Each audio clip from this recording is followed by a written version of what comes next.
ఇంట్లుంటే ఎవరు ఇస్తారు? ఇయ్యరు కదా, ఆఫీస్కి పోతే వస్తుంది.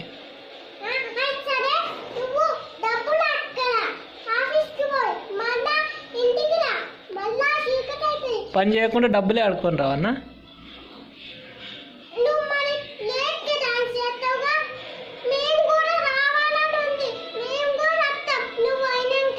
సరే, మరి డబ్బులు ఎట్లా ఇప్పుడు నీ ఆఫీస్కి పోకపోతే?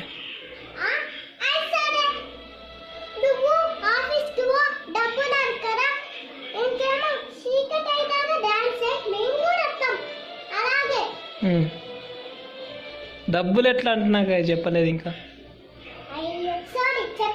ఏ నుంచి తేవాలి డబ్బులు?